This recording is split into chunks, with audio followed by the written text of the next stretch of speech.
어떤 교리는 유달리 활력이 넘친다. 이와 달리 또 어떤 교리 전도자들은 신자들의 믿음을 되살리느라 남다른 고통을 겪어야 한다. 거기에는 그럴 만한 이유가 있다. 한 가지 부인할 수 없는 것은 교세가 확장되는 종교에서는 교리를 둘러싼 토론이 활발하게 벌어진다. 비판적인 사람도 자유롭게 자신의 견해를 말할 수 있게 되는 것이다. 그러나 적군이 사라지면 가르치는 사람이나 배우는 사람이나 모두 공부를 집어치우고 낮잠을 자러 가게 마련이다. 일반적으로 이런 현상은 전통적인 교리, 다시 말해 도덕이나 종교는 물론 인생의 지식이나 지혜를 담고 있는 모든 것들에서 똑같이 발견된다. 각종 언어로 쓰인 이 세상의 책들은 모두 인생이란 어떤 것이고 우리가 어떻게 살아야 하는지에 대한 깊은 성찰로 가득 차 있다. 모든 사람이 이런 성찰에 대해 알고 있으며 대체로 그것을 따르거나 수용한다. 그러나 그 의미를 확실히 깨닫기 위해서는 대부분 고통스러운 경험을 해야 한다. 예기치 못한 불행, 실망스러운 일로 고통을 받고 나서야 사람들은 평소 익숙한 격언이나 속담을 쉽게 떠올린다. 만약 그가 그 말뜻을 미리 충분히 깨달았더라면 그런 불행은 피할 수 있었을 것이다. 물론 그 불행의 배경에는 토론이 없었다는 것 외에 다른 이유도 있다. 세상의 진리 중에는 직접 경험하지 않으면 그 참뜻을 제대로 알기 어려운 것들이 많다. 그러나 그것을 잘 아는 사람들이 모여 찬반 토론을 하고 모르는 사람들도 경청했더라면 그 뜻을 모두가 더 잘 알게 되었을 것이다. 그리고 그렇게 이해된 것들은 사람들의 마음에 훨씬 더 큰 울림을 주었을 것이다. 흔히 사람들은 어떤 사안이 의심할 여지가 없다고 판단하여 더 이상 생각하지 않으려 하지만 이것이야말로 치명적인 악습이 아닐 수 없다. 왜냐하면 사람들이 저지르는 실수의 절반은 그런 버릇에서 비롯되기 때문이다.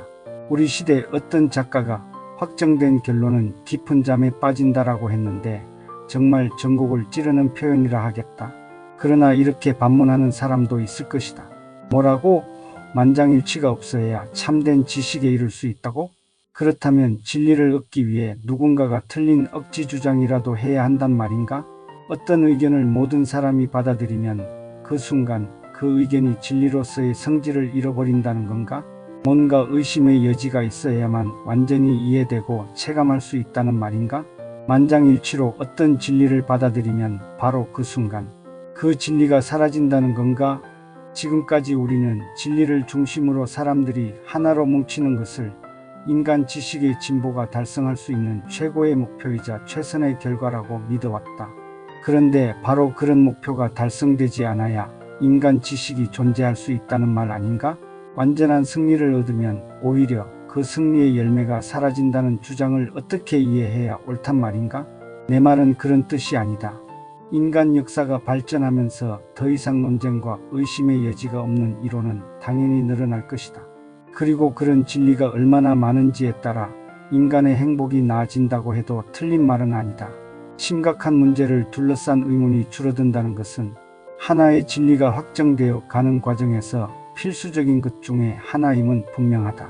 잘못된 의견이라면 위험하고 나쁜 영향을 주겠지만 참된 생각이라면 환영할 만한 일이다. 그런데 의문이 점차 줄어드는 것은 불가피하고 필수적인 일이지만 그렇다고 그것이 반드시 좋은 결과만 낳는다고 할 수는 없다. 우리는 우리 생각을 반대파들에게 설명하고 비판하는 과정에서 진리를 더 생생하고 깊게 이해할 수 있기 때문이다. 그런데 그 진리가 보편적으로 인정받게 되면서 이런 소중한 기회를 잃는다면 그로 인해 얻는 것도 있겠지만 잃는 것도 만만치 않다. 그러므로 더 이상 이 소중한 기회를 기대할 수 없다면 나는 인류의 위대한 스승들이 그 대안을 찾으려고 애쓰는 것을 진정 보고 싶었다. 다시 말해 마치 통설에 반대하는 자가 제 뜻을 관철하고자 집요하게 물고 늘어지는 것처럼 사람들 의식 속에 그런 생각이 솟아나게 해주는 장치 같은 것 말이다. 그러나 그들은 그런 노력을 하지 않았고 그래서 예전에 하던 일들도 놓쳐버리고 말았다. 플라톤의 대화편에 소개된 소크라테스의 변증법은 이런 장치의 대표적인 예이다. 이 변증법은 기본적으로 철학과 인생의 핵심적인 문제들에 대한 부정형 질문으로 구성된다. 변증법은 문제의 본질을 모른 채 그저 상식 수준의 지식만 반복하는 사람들에게 그들이 안다고 생각하지만 실제로는 정확한 의미를 모른다는 사실을 일깨워준다. 나아가 문제의 의미와 논거를 확실하게 파악하여 굳건한 믿음을 가질 수 있도록 고안된 최상의 기법이다. 중세 논변술 학교도 이와 매우 비슷한 목표를 지향하고 있었다. 즉 학생이 자신의 의견과 반대 의견에 대한 충분한 이해를 통하여 자신의 논거를 강화하고 상대방의 의견을 무력화하는 방법을 가르쳤다. 그러나 이 교육은 개인의 이성보다 권력자의 의지했기 때문에 근본적 결함을 안고 있었다. 따라서 사람의 정신을 움직이는 원리라는 점에서 이 방법은 어느 면으로든 소크라테스 학파의 변증법을 따라갈 수는 없었다. 하지만 현대의 우리가 이 두 방법에서 받은 영향은 일반적으로 인정하는 것보다 훨씬 크다. 오늘날의 교육 방식도 이 둘을 빼고 나면 남는 것이 거의 없을 정도다. 지식을 선생이나 책을 통해 주입식으로만 얻는 사람은 엉터리 자기만족의 유혹에서는 벗어날 수 있을지 몰라도 문제가 되는 사안에 대해 양쪽을 모두 알아야 할 필요성은 느끼지 못한다. 그러다 보니 보통 사람은 물론 심지어 사상가들까지도 양쪽의 견해를 두루 잘 아는 경우는 드물다. 사람들 대부분이 자기 의견 옹호를 위해 비판에 대응하려 하지만 실은 그 과정에서 약점이 가장 크게 나타나는 것도 바로 이런 이유 때문이다. 오늘날에는 긍정적인 진리를 찾기보다 이론상의 약점이나 실천상 과오만을 지적하는 부정적 논리를 좋지 않게 보는 경향이 하나의 시대적 조류가 되었다.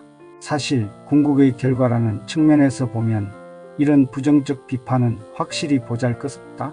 그러나 이것이 모든 긍정적 지식이나 확신을 획득하는데 유효한 수단이 된다는 점에서는 더없이 소중한 가치가 있다. 사람들이 다시 부정적 논리에 체계적으로 숙달되지 않으면 위대한 사상가는 나오기 힘들다. 이뿐만 아니라 수학이나 물리학 분야 등을 제외하면 보통 사람들의 지적 수준 또한 떨어질 것이다. 누가 싸움을 걸든지 이에 따른 적극적인 논쟁 과정을 거치지 않는다면 그 어떤 주제에 대한 의견도 지식다운 지식이 될 수 없다. 부정적인 비판은 정말 없어서는 안 되며 한번 없어지고 나면 복구가 대단히 어렵다.